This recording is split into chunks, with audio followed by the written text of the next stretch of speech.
Hello friends, welcome to power plant Guruji. इस video में हम डिस्कशन करेंगे एक बीओई इंटरव्यू में पूछे जाने वाले बॉयलर से रिलेटेड एक वेरी इम्पोर्टेंट क्वेश्चन के बारे में।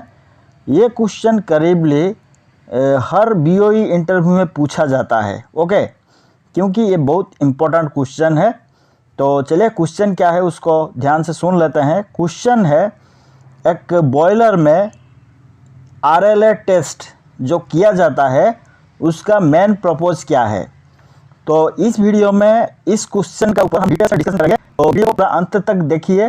तो आरएलए टेस्ट पर आपको काफ़ी जानकारी मिलने वाला है इस वीडियो में। यदि वीडियो पसंद आया तो लाइक शेयर जरूर कीजिएगा। यदि आप चैनल पर पहली बार आए हैं तो चैनल को सब्सक्राइब जरूर कीजिएगा। तो चलिए शुरू करते हैं। तो आगे बढ़ने से पहले हम लोग को जानेंगे एक बॉयलर में जो आरएलए टेस्ट किया जाता है, आरएलए का फुल फॉर्म क्या है। ओके, आरएलए का फुल फॉर्म है रिमेंटेंट लाइफ असेसमेंट, या फिर रिमेनिंग लाइफ असेसमेंट, या फिर रेसिडुअल लाइफ असेसमेंट। तो इस तरह से इसका 3 ठो फुल फॉर्म होता है। तो इसी तरह से ये तीनों में से कोई एक का फुल फॉर्म को आप बोल सकते हैं।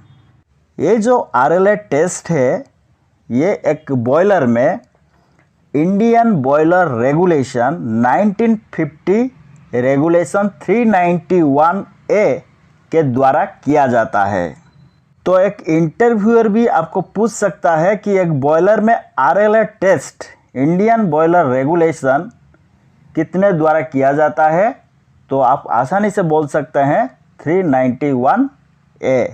ओके, तो आरएलए टेस्ट एक तरह का नॉन डिस्ट्रक्टिव टेस्ट है। इसका मतलब एक बॉयलर में आरएलए टेस्ट करने के लिए एक बॉयलर का किसी भी पार्ट को हम डैमेज यानी कि डिस्ट्रॉय नहीं करते हैं। इसीलिए इस तरह का टेस्ट को हम शॉर्टकटली बोलते हैं एनडीटी टेस्ट। तो अभी हम डिस्कशन करेंगे एक बॉयलर का ऐसा कौन कौन सा पार्ट्स यानी कि एरिया है जहाँ पे आरएलए टेस्ट या फिर एनडीटी टेस्ट को किया जाता है। ऐसे तो बॉयलर का एरिया बॉयलर का बॉटम से लेकर टॉप तक होता है, लेकिन ऐसे कुछ पर्टिकुलर एरिया बॉयलर का रहता है जहाँ पे आरएलए टेस्ट किया जाता है। नंबर 1 में बॉयलर का पार्ट्स जिसका ऑपरेटिंग टेम्परेचर 400 डिग्री सेल्सियस या फिर उससे अधिक होता है, बॉयलर का उस पार्ट्स में आरएलए टेस्ट किया जाता है। नंबर 2 में बॉयलर का पार्ट्स जिसका ऑपरेटिंग क्रीप रेंज का अंदर में होता है, बॉयलर का उस पार्ट्स में आरएलए टेस्ट को किया जाता है।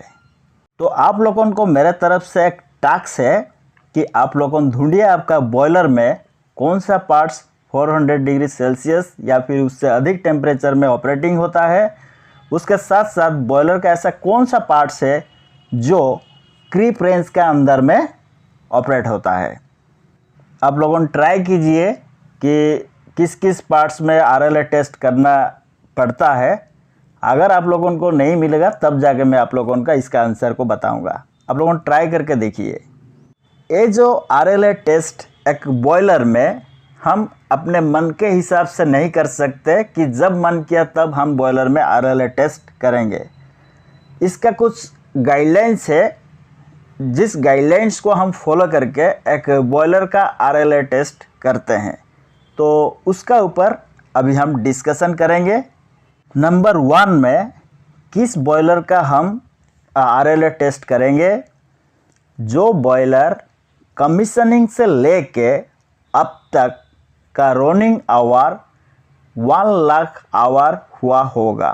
यानी कि एक बॉयलर कमीशनिंग से लेके अब तक का रनिंग आवर 1 लाख हुआ होगा, उस बॉयलर का आरएलए टेस्ट किया जाता है। और ये कंपलसरी है एक बॉयलर को आरएलए टेस्ट करना जब उसका रनिंग आवर 1 लाख हो जाएगा। तो ये भी इंटरव्यू में पूछता है, तो इसको भी ध्यान में रखिएगा। रनिंग आवर कितना होने पर हम बॉयलर को RLA टेस्ट करते हैं। नंबर 2 में क्या गाइडलाइन है ना, जब एक बॉयलर का एज 25 ईयर यानी कि 25 साल हो जाएगा, उसका बाद उस बॉयलर का RLA टेस्ट करना ज़रूरी है।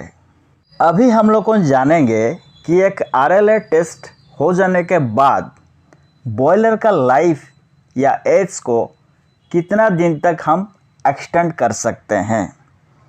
तो जब पहला RLA टेस्ट होगा तो बॉयलर का लाइफ को 10 साल के लिए एक्सटेंड किया जाता है। वो भी फिर डिपेंड करता है जो एजेंसी RLA टेस्ट करता है उसका सजेशन यानी कि उसका रिपोर्ट का ऊपर। तो इसीलिए जब बॉयलर का फर्स्ट RLA किया जाता है उसका लाइफ 10 साल या फिर उससे कम भी हो सकता है, क्योंकि ये डिपेंड करता है उस RLA टेस्ट करने का एजेंसी का रिपोर्ट का ऊपर। तो उस रिपोर्ट को बेस करके एक बॉयलर इंस्पेक्टर एक बॉयलर का लाइफ को उसके हिसाब से 10 साल या उससे कम है उसके हिसाब से एक्सटेंड करता है। 10 साल हो जाने के बाद जब सेकेंड RLA टेस्ट किया जाता है, अगर RLA टेस्ट ठीक ठाक रहा बॉयलर का, तो फर्दर उस बॉयलर का लाइफ को 5 साल के लिए एक्सटेंड किया जाता है। फिर उसका बाद RLA टेस्ट हर 5 साल में एक बार उस बॉयलर का किया जाता है। तो ये था एक छोटा सा जानकारी RLA टेस्ट का ऊपर। तो अभी हम डिस्कशन करेंगे कि क्वेश्चन क्या था। क्वेश्चन था कि RLA टेस्ट करने का मेन पर्पस क्या है।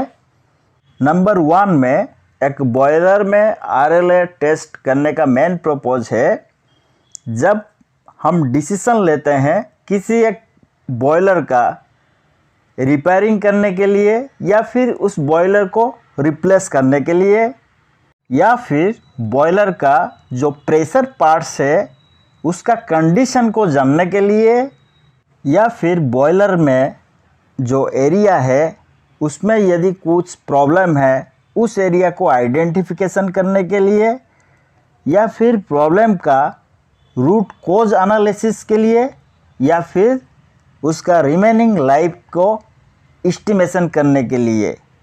तो इतने सारे कारण हैं जिस कारण के लिए हम बॉयलर में RLA टेस्ट करते हैं। तो उम्मीद करता हूं दोस्तों इस वीडियो देखने के बाद यदि आपको पूछा जाएगा कि एक बॉयलर में RLA टेस्ट क्यों करते हैं, इसका आंसर आप आसानी से दे पाएंगे। वीडियो देखने के लिए बहुत बहुत धन्यवाद।